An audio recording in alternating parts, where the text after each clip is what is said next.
उत्तराखंड की सरोवर नगरी नैनीताल, जिसकी सुंदरता की मिसालें दी जाती हैं, अब खुद अपने अस्तित्व के लिए संघर्ष कर रही है। पहाड़ियों से घिरे इस खूबसूरत शहर को लगातार हो रहे भूस्खलनों ने हिलाकर रख दिया है। शहर के अंदर की चोटियों से लेकर झील से लगी ठंडी सड़क तक हर जगह भूस्खलन की घटनाओं ने न केवल नैनीताल के भविष्य पर सवाल खड़े किए हैं, बल्कि यहाँ के निवासियों की सुरक्षा पर भी संकट खड़ा कर दिया है। नैनीताल की 3 तरफ से घिरी पहाड़ियाँ और उनकी नींव कहे जाने वाले बलिया नाला की स्थिति दिनों दिन बिगड़ती जा रही है। बलिया नाला दरक रहा है और इसके साथ ही नैनीताल के अस्तित्व पर भी खतरा मंडरा रहा है। बावजूद इसके प्रशासन की नजरें अनदेखी कर रही हैं और भविष्य में पर्यटन को बढ़ावा देने के नाम पर भारी निर्माण की योजनाएं बनाई जा रही हैं। सवाल ये है कि जब शहर की नींव ही कमजोर हो चुकी है, तो ऐसे में ये भारी निर्माण कैसे संभव है? प्रसिद्ध इतिहासकार और पर्यावरणविद प्रोफेसर अजय रावत बताते हैं कि नैनीताल की संवेदनशीलता को अंग्रेजों ने भांप लिया था। यही वजह थी कि उन्होंने नैनीताल को 3 जोनों में बांटा: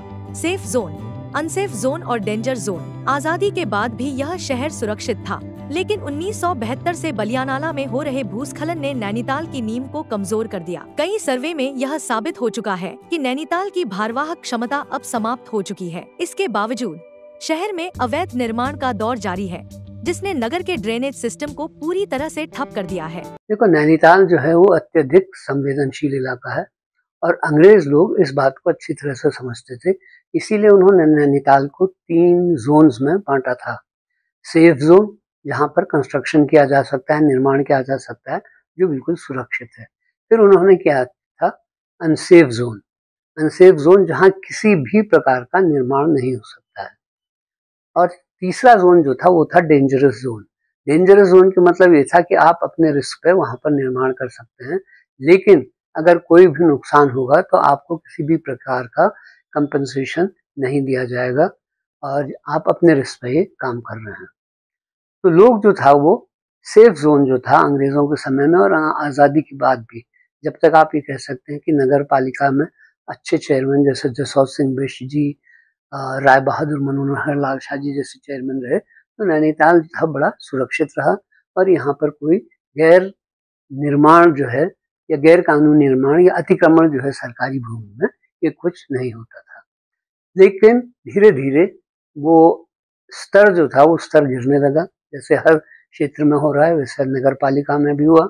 और नगर पालिका के बाद जब यहाँ आपके लेक डेवलपमेंट अथॉरिटी आया, तो लेक डेवलपमेंट अथॉरिटी ने भी शुरू में बहुत अच्छा काम किया, लेकिन बाद में लेक डेवलपमेंट अथॉरिटी जो थी वो भी कंट्रोवर्शियल हो गई।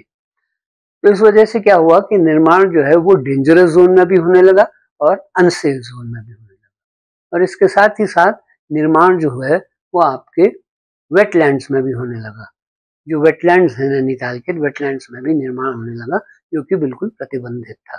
और अब क्या है कि सरकार ने 2006 में ही चीज जाना चाहिए, क्योंकि 2006 में जो हमारा ATI है, जो हमारा ट्रेनिंग इंस्टीट्यूट है IAS और PCS ऑफिसर्स के लिए, उन लोगों ने एक राष्ट्रीय कार्यशाला की थी, राष्ट्रीय सेमिनार की थी। और उस सेमिनार में ये कहा गया था कि नैनीताल की भार वाहन क्षमता जो है वो समाप्त हो चुकी है। The carrying capacity is over and no further constructions should be permitted in Nainital. लेकिन उनकी बात नहीं मानी गई, निर्माण अभी भी चल रहा है। और दुख की बात यह है कि अवैध निर्माण जो है वो ज़्यादा चल रहा है। इसके साथ ही साथ जो नाले हैं, जो हमारे धारे थे, उन धारों और नालों के ऊपर भी निर्माण होने लगा है। और ये वो नाले हैं जिनको नैनीताल की लाइफ लाइन माना जाता है। और ये नालों से ही नैनीताल जो था अभी तक बचा हुआ था। लेकिन अब नैनीताल असुरक्षित होने लगा है। आपके बलिया नाला की स्थिति आप जानते हैं, बलिया घाटी की स्थिति आप जानते हैं, बिल्कुल ही जर्जर हो चुका है। कभी भी वो क्षेत्र जा सकता है। और इसी तरह से स्थिति आपके डोरथी सीट में भी होगी। डोरथी सीट में तो अभी बहुत जबरदस्त भूस्खलन आया और अब लोगों का मानना है कि वो क्षेत्र जो है वो कभी भी सुरक्षित नहीं बनाया जा सकता है। सुप्रीम कोर्ट ने भी नैनीताल के इस संकट को समझा और प्रोफेसर रावत द्वारा दायर रिट याचिका 694 ऑफ 1993 में 1995 में सुनवाई करते हुए माना था कि बलिया नाला धंस रहा है। कोर्ट ने इसके ट्रीटमेंट को युद्धस्तर पर करने का आदेश दिया था, लेकिन वर्षों बाद भी कोई स्थायी समाधान नहीं निकाला गया। प्रशासन द्वारा बलिया नाला के बगल में हनुमानगढ़ी से रानी बाग तक रोपवे चलाने की योजना बनाई जा रही है, लेकिन जिस जगह पर यह निर्माण होना है वह बेहद संवेदनशील है। हाई कोर्ट ने भी इस क्षेत्र में निर्माण पर रोक लगाई थी। इसके अलावा रूसी बाईपास से गुजरने वाला निहाल वाटर शेड भी भूस्खलन की दृष्टि से बेहद खतरनाक साबित हो रहा है। शहर में बढ़ते वाहनों का दबाव, पार्किंग निर्माण और झील के कैचमेंट इलाकों में अंधाधुंध निर्माण ने नैनीताल को खतरे में डाल दिया है। लेकिन हमारा दुर्भाग्य ये है कि बलिया नाला, जिस पर पूरा नैनीताल का अस्तित्व है, बलिया नाला डूब रहा है, धंस रहा है, लेकिन ठीक बलिया नाले के बगल में एक रोपवे का निर्माण किया जा रहा है, जो कि बिल्कुल अवैध है। क्योंकि बलिया नाले के बगल में जिस क्षेत्र पे ये रोपवे बनाया जा रहा है उसे कहते हैं हनुमान वाटिका, और इस हनुमान वाटिका के लिए हाईकोर्ट का निर्णय है कि यहाँ पर कोई निर्माण नहीं किया जाएगा, क्योंकि एक हेलीपैड बनाया जा रहा था और उस हेलीपैड के बारे में उन्होंने कहा था कि इसका निर्माण नहीं किया जा सकता हेलीपैड का, और किसी तरह का अन्य निर्माण भी नहीं होगा। सुप्रीम कोर्ट के भी 4 ऐसे डिसीजंस हैं जिसमें उन्होंने कहा है कि कोई भी पब्लिक पार्क जो है उसका लैंड यूज पैटर्न नहीं हो सकता है। और हनुमान वाटिका जो है ये पब्लिक पार्क है और बहुत ही संवेदनशील इलाका है, धंस रहा है और बलिया नाले से जुड़ा हुआ है। अभी लोगों का ध्यान निहाल वाटरशेड में नहीं गया है। बलिया नाला तो एक तरफ हो गया, एक वाटरशेड है, उसके बाद हनुमानगढ़ का वाटिका आती है और उसके बाद जो है आपके आता है निहाल वाटरशेड।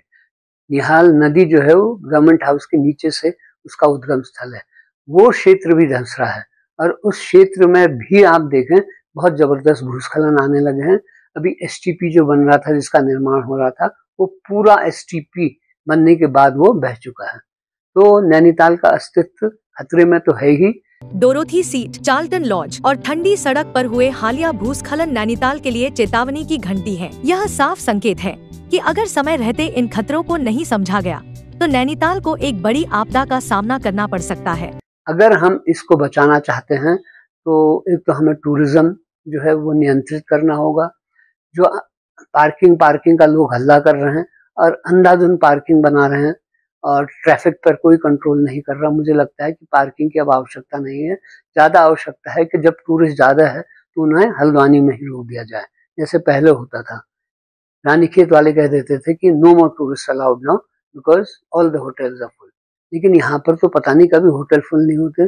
और इस बार तो ये भी हुआ कि जिन लोगों के 2 कमरे के मकान हैं उन्होंने एक कमरे में अपना पूरा सामान रख दिया और खुद रहने लगे, और दूसरा कमरा जो था उसमें वहां पर उन्होंने उसको होटल में परिवर्तित कर दिया 2-2.5 महीने के लिए। तो लोगों को लालच बहुत हो रहा है। वो ये नहीं समझ रहे कि ये लालच जो है ये क्षणिक है और नैनीताल का भविष्य जो है उसको वो खतरे में डाल रहे हैं। लोकल 18 के लिए नैनीताल से तनुज पांडे की रिपोर्ट।